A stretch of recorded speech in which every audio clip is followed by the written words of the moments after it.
ಆತ್ಮೀಯ ಬಂಧುಗಳೇ, ಶ್ರೀಮದ್ ಭಗವದ್ಗೀತೆ ತತ್ವ ವಿವೇಚನೆ ಟೀಕಾ ಅಧ್ಯಾಯ 3 ಕರ್ಮಯೋಗ. ಇದರಿಂದ ಇವತ್ತು 24ನೇ ಶ್ಲೋಕವನ್ನು ತಿಳ್ಕೊಳ್ಳೋಣ. ಶ್ಲೋಕ 24. ಉತ್ಸೀದೇಯುರಿಮೇ ಲೋಕಾಹ ನ ಕುರ್ಯಾಂ ಕರ್ಮಚೇದಹಂ ಸಂಕರಸ್ಯ ಚ ಕರ್ತಾಸ್ಯಾಂ ಉಪಹನ್ಯಾಮಿ ಮಾಃ ಪ್ರಜಾಹ. ಅನುವಾದ: ಅದಕ್ಕಾಗಿ ಒಂದು ವೇಳೆ ನಾನು ಕರ್ಮವನ್ನು ಮಾಡದಿದ್ದರೆ ಈ ಎಲ್ಲ ಮನುಷ್ಯರು ನಷ್ಟಭ್ರಷ್ಟರಾಗಿ ಬಿಡುವರು ಮತ್ತು ನಾನು ವರ್ಣಸಂಕರತೆಯನ್ನು ಉಂಟು ಮಾಡುವವನಾಗುವೆನು ಹಾಗೂ ಸಮಸ್ತ ಪ್ರಜೆಗಳನ್ನು ನಾಶ ಮಾಡುವವನಾಗುವೆನು. ಇದು ಶ್ಲೋಕ ಮತ್ತೆ ಅದರ ಅನುವಾದ. ಈಗ ಅರ್ಥ ಮಾಡ್ಕೊಳ್ಳೋದಕ್ಕೆ ಪ್ರಯತ್ನ ಮಾಡೋಣ.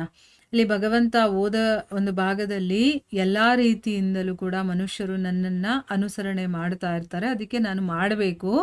ಇಲ್ಲ ಅಂತಂದರೆ ಏನು ಮಾಡ್ತಾರೆ, ಈಗ ಅವನು ಮಾಡ್ತಾ ಇಲ್ಲ ಅಂದ್ಬಿಟ್ಟು ಅವರು ಮಾಡಲಿಲ್ಲ, ಅವರು ಕೆಲಸಗಳನ್ನು ಕರ್ತವ್ಯಗಳನ್ನು ಮಾಡಲಿಲ್ಲ ಅಂತಂದರೆ ಅವರಿಗೆ ಸ್ವಾರ್ಥ ಅಂದರೆ ತನಗೋಸ್ಕರ ಏನೋ ಒಂದು ಆಸೆಗಳಿರುತ್ತಲ್ಲ ಅದೂ ಆಗೋದಿಲ್ಲ. ಪರಮಾರ್ಥ ಅಂತಂದರೆ ಭಗವಂತನನ್ನು ಪಡೆಯೋದು ಅದು ಆಗೋದಿಲ್ಲ. ಎರಡೂ ಕೂಡ ಎರಡರಿಂದನೂ ಕೂಡ ವಂಚಿತರಾಗ್ತಾರೆ.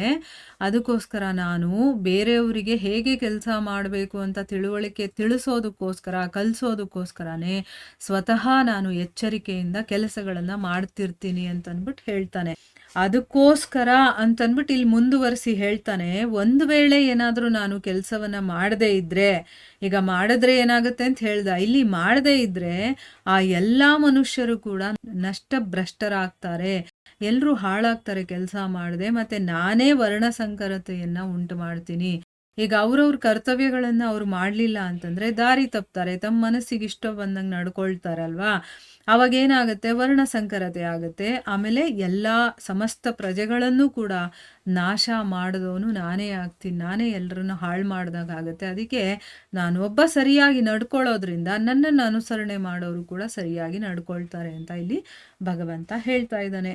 ಈಗ ಪ್ರಶ್ನೆ ಏನಪ್ಪ ಅಂತಂದರೆ, ಇಲ್ಲಿ ಒಂದು ವೇಳೆ ನಾನು ಕೆಲಸ ಮಾಡದೇ ಇದ್ದರೆ ಅಂತ ಹೇಳುವಂಥ ಅವಶ್ಯಕತೆ ಏನಿತ್ತು? ಯಾಕೆ ಅಂತಂದರೆ ನಾನು ಜಾಗರೂಕನಾಗಿ ಕೆಲಸದಲ್ಲಿ ಪ್ರವೃತ್ತನಾಗದೇ ಇದ್ದರೆ ಅಂತ ಹಿಂದಿನ ಶ್ಲೋಕದಲ್ಲಿ ಹೇಳಿದಾರಲ್ಲ, ಮತ್ತೆ ಇದನ್ನು ಪುನರುಕ್ತಿ ಮಾಡುವುದರ ನೆಸೆಸಿಟಿ ಏನಿತ್ತು ಅಂದರೆ ಮತ್ತೆ ಯಾಕೆ ಹೇಳ್ತಾ ಇದ್ದಾರೆ ಅಂತಂದ್ಬಿಟ್ಟು ಇಲ್ಲಿ ಕೇಳ್ತಾ ಇದ್ದಾರೆ. ಈಗ ಉತ್ತರ ಏನು ಅಂತಂದರೆ, ಹಿಂದಿನ ಶ್ಲೋಕದಲ್ಲಿ ಒಂದು ವೇಳೆ ನಾನು ಎಚ್ಚರದಿಂದ ಕೆಲಸದಲ್ಲಿ ನಾನು ತೊಡಗದೇ ಇದ್ದರೆ ಅನ್ನುವಂಥ ಈ ಒಂದು ವಾಕ್ಯದಿಂದ ಏನು ಹೇಳಿದಾನೆ, ಜಾಗರೂಕತೆಯಿಂದ ನಾನು ವಿಧಿಪೂರ್ವಕವಾಗಿ ಕೆಲಸವನ್ನು ಮಾಡದೇ ಇದ್ದರೆ ಆಗುವಂಥ ಹಾನಿ ಏನಿದೆಯೋ ಅದರ ಬಗ್ಗೆ ಹೇಳಿರೋದು. ಮತ್ತು ಈ ಶ್ಲೋಕದಲ್ಲಿ ಒಂದು ವೇಳೆ ನಾನು ಮಾಡದೇ ಇದ್ದರೆ ಅನ್ನುವಂಥ ವಾಕ್ಯಾಂಶದಿಂದ ಕರ್ಮವನ್ನು ಮಾಡದೇ ಇರೋದ್ರಿಂದ ಅಂತಂದರೆ ಏನು, ಅದನ್ನು ಕಂಪ್ಲೀಟಾಗಿ ಬಿಟ್ಬಿಟ್ರೆ ಏನು ಹಾನಿ ಆಗುತ್ತೆ ಅಂತ ತಿಳಿಸೋದಕ್ಕೋಸ್ಕರ ಇಲ್ಲಿ ಹೇಳ್ತಾ ಇರೋದು.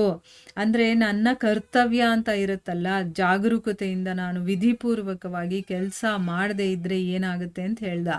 ಇಲ್ಲಿ ಕೆಲಸವನ್ನೇ ತ್ಯಾಗ ಮಾಡಿಬಿಟ್ರೆ ನಾನು ಏನಾಗುತ್ತೆ ಅನ್ನೋದನ್ನ ಹೇಳ್ತಾ ಇರೋದು. ಸೊ ಇದರಿಂದ ಪುನರುಕ್ತಿ ಅಲ್ಲ, ಇದು ಎರಡೂ ಶ್ಲೋಕಗಳಲ್ಲೂ ಕೂಡ ಬೇರೆ ಬೇರೆ ಮಾತುಗಳನ್ನು ಹೇಳಿದ್ದಾನೆ ಅಂತಂದ್ಬಿಟ್ಟು ಇಲ್ಲಿ ಹೇಳ್ತಾ ಇದ್ದಾರೆ. ಒಂದು ಜಾಗರೂಕತೆ, ಎಚ್ಚರಿಕೆಯಿಂದ ನಾನು ಕೆಲಸಗಳನ್ನು ಮಾಡುವಂಥದ್ದು, ಇನ್ನೊಂದು ಕೆಲಸನೇ ಮಾಡದೆ ಸುಮ್ಮನೆ ಇರೋದು. ಎರಡೂ ಬೇರೆ ಬೇರೆ ವಿಷಯ ಆಯ್ತಲ್ವಾ, ಅದ್ರ ಬಗ್ಗೆ ಇಲ್ಲಿ ಹೇಳ್ತಾ ಇದ್ದಾರೆ. ಮುಂದಿನ ಪ್ರಶ್ನೆ ಏನು ಅಂತಂದರೆ, ಒಂದು ವೇಳೆ ನಾನು ಕೆಲಸ ಮಾಡದೆ ಹೋದರೆ ಈ ಮನುಷ್ಯರೆಲ್ಲ ನಷ್ಟಭ್ರಷ್ಟರಾಗಿ ಹೋಗ್ತಾರೆ ಅಂತ ಹೇಳ್ತಾರಲ್ಲ, ಅದರ ಅರ್ಥ ಏನು ಅಂತ ಕೇಳ್ತಾ ಇದ್ದಾರೆ. ಉತ್ತರ ಏನು ಅಂತಂದರೆ, ಒಂದು ವೇಳೆ ನಾನು ಕರ್ತವ್ಯ ಕರ್ಮಗಳನ್ನು ತ್ಯಾಗ ಮಾಡಿಬಿಟ್ರೆ ಆ ಶಾಸ್ತ್ರ ವಿಹಿತ ಕರ್ಮಗಳನ್ನು ವ್ಯರ್ಥ ಅಂತ ತಿಳ್ಕೊಂಡು, ಈಗ ಶಾಸ್ತ್ರಗಳಲ್ಲಿ ಏನೇನು ವಿಧಿಗಳನ್ನು ಹೇಳಿದಾರೋ, ಯಾವ್ಯಾವ ಕೆಲಸಗಳನ್ನು ಯಾರ್ಯಾರು ಮಾಡಬೇಕು ಅಂತ ವೇದಗಳಲ್ಲಿ ಶಾಸ್ತ್ರಗಳಲ್ಲಿ ಹೇಳಿದಾರೋ ಅಂಥ ಕರ್ತವ್ಯ ಕರ್ಮಗಳನ್ನು ನಾನೇನಾದರೂ ಬಿಟ್ಬಿಟ್ರೆ ಕಂಪ್ಲೀಟಾಗಿ ಮಾಡಲ್ಲ ಅಂತ, ಅದೆಲ್ಲ ಏನೋ ವ್ಯರ್ಥ, ಏನೋ ಶಾಸ್ತ್ರಗಳಲ್ಲಿ ಹೇಳಿರೋದು ಅಂತ ಬೇರೆ ಜನರು ಕೂಡ ನನ್ನನ್ನೇ ಅನುಕರಣೆ ಮಾಡಿ ಅದನ್ನು ಅವರು ಕೂಡ ಪರಿತ್ಯಜಿಸ್ತಾರೆ. ಮತ್ತೇನು ಮಾಡ್ತಾರೆ, ರಾಗದ್ವೇಷಗಳಿಗೆ ವಶರಾಗಿ, ಅಂದರೆ ಇಷ್ಟ ಮತ್ತು ಯಾವುದೋ ದ್ವೇಷ ಪಡೋದು, ಕೆಲವೊಂದು ಇಷ್ಟಪಡೋದು, ಕೆಲವೊಂದನ್ನು ದ್ವೇಷಿಸೋದು, ಮತ್ತು ಪ್ರಕೃತಿಯ ಪ್ರವಾಹದಲ್ಲಿ ಬಿದ್ದು ಮನಸ್ಸಿಗೆ ಇಷ್ಟ ಬಂದಾಗೆ ನೀಚ ಕರ್ಮಗಳಲ್ಲಿ ಅವರು ತೊಡಗ್ತಾರೆ. ಮತ್ತು ಒಬ್ಬರು ಇನ್ನೊಬ್ಬರನ್ನು ಅನುಕರಣೆ ಮಾಡಿ ಎಲ್ಲರೂ ಕೂಡ ಒಟ್ಟಿಗೆ ಸ್ವಾರ್ಥಪರಾಯಣರಾಗ್ತಾರೆ, ಭ್ರಷ್ಟಾಚಾರಿಗಳಾಗ್ತಾರೆ, ಮತ್ತು ಇನ್ನು ಬೇಕಾದಷ್ಟು ಕೆಟ್ಟ ಕೆಟ್ಟ ಒಂದು ದಾರಿಯಲ್ಲಿ ಅವರು ನಡೆಯೋದಕ್ಕೆ ಶುರು ಮಾಡ್ತಾರೆ ಅಲ್ವಾ. ಈಗ ಇಷ್ಟ ಬಂದಂಗೆ ಮಾಡಿದ್ರೆ ಯಾರೂ ಕೇಳೋರಿಲ್ಲ, ಏನೂ ಇಲ್ಲ, ಹೇಗೆ ಬೇಕಾದರೂ ಇರ್ಬೋದು ಅಂತಂದಾಗ ಭ್ರಷ್ಟಾಚಾರಿಗಳು ಆಗ್ತಾರೆ, ಸ್ವಾರ್ಥಪರಾಯಣರು. ತಮ್ಮ ಒಂದು ಇಚ್ಛೆ, ತಮ್ಮ ಒಂದು ಸ್ವಾರ್ಥಕ್ಕೆ ಏನು ಬೇಕೋ ಅಂಥದ್ದನ್ನು ಮಾಡ್ಕೊಳ್ತಾರೆ. ಈಗ ವೇದಗಳಲ್ಲಿ ವಿಧಿವಿಧಾನಗಳನ್ನು ಕೊಟ್ಟಿರೋದ್ರಿಂದ, ಮನೆಗಳಲ್ಲಿ ಹೀಗಿರ್ಬೇಕು ಹಾಗಿರ್ಬೇಕು ಅಂತ ನಮ್ಗೆ ಹೇಳ್ಕೊಡೋದ್ರಿಂದ, ನಾವು ಅದನ್ನು ಫಾಲೋ ಮಾಡ್ತಾ ಇರೋದ್ರಿಂದ ಸಮಾಜದಲ್ಲಿ ಎಲ್ಲವೂ ಚೆನ್ನಾಗಿ ನಡ್ಕೊಂಡು ಹೋಗ್ತಾ ಇದೆ ಅಲ್ವಾ. ಸ್ವೇಚ್ಛೆಯಿಂದ ಇರೋದು, ನನಗಿಷ್ಟ ಬಂದಂಗೆ ನಾನಿರ್ತೀನಿ ಅಂತಂದಾಗ ಅವ್ರವ್ರಿಗೆ ಇಷ್ಟ ಬಂದಂಗೆ ಇರೋದಕ್ಕೆ ಶುರು ಮಾಡಿದ್ರೆ ಈ ಒಂದು ಜಗತ್ತಲ್ಲಿ ಏನೆಲ್ಲ ತೊಂದರೆಗಳಾಗಬಹುದು ಅಂತ ನಾವು ಊಹೆ ಮಾಡ್ಕೊಂಡು ನೋಡಬೇಕು ಆಯಿತಾ.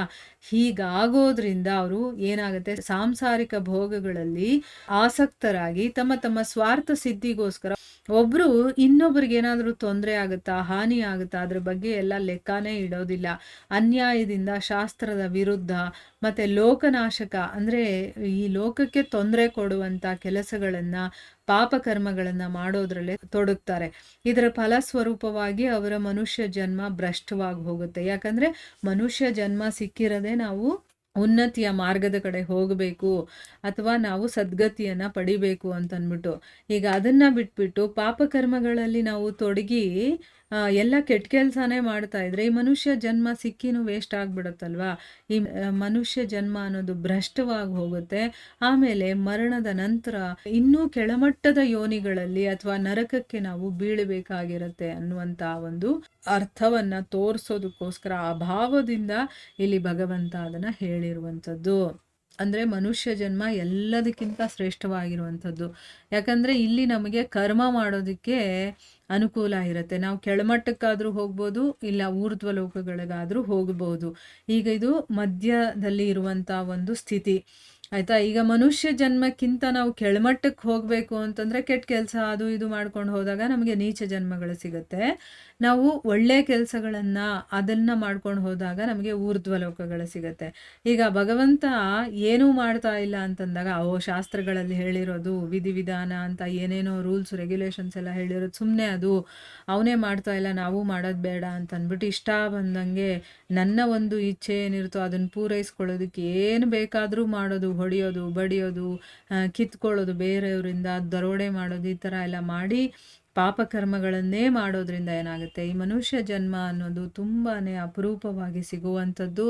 ಅದನ್ನು ನಾನು ಸರಿಯಾಗಿ ಬಳಸ್ಕೊಳ್ದೆ ಇನ್ನೂ ನೀಚ ಲೋಕಗಳಿಗೆ ಅಥವಾ ನರಕ ಲೋಕಗಳಿಗೆ ಹೋಗಬೇಕಾಗುವಂಥ ಒಂದು ಪ್ರಸಂಗ ಬರಬಹುದು ಅಂತ ತಿಳಿಸೋದಕ್ಕೋಸ್ಕರ ಭಗವಂತ ಒಂದು ವೇಳೆ ನಾನು ಕೆಲಸ ಮಾಡದೆ ಹೋದರೆ ಈ ಮನುಷ್ಯರೆಲ್ಲ ನಷ್ಟಭ್ರಷ್ಟರಾಗಿ ಹೋಗ್ತಾರೆ. ಆ ನಷ್ಟಭ್ರಷ್ಟ ಏನು ಅಂತಂದರೆ ಇದೆ, ಅಂದರೆ ನೀಚ ಯೋನಿಗಳಲ್ಲಿ ಅಥವಾ ನರಕದಲ್ಲಿ ಬೀಳುವಂಥದ್ದು ಆಯಿತಾ. ಕೆಟ್ಟ ಕೆಲಸಗಳನ್ನು ಮಾಡಿ ಪಾಪಿಗಳಾಗುವಂಥದ್ದು ಅದನ್ನು ಹೇಳೋದಕ್ಕೋಸ್ಕರ ಭಗವಂತ ಈ ಒಂದು ವಾಕ್ಯವನ್ನು ಉಪಯೋಗ ಮಾಡಿದ್ದಾನೆ. ಇಲ್ಲಿಗೆ ನಾವು ನಿಲ್ಲಿಸೋಣ. ಹರೇ ಕೃಷ್ಣ.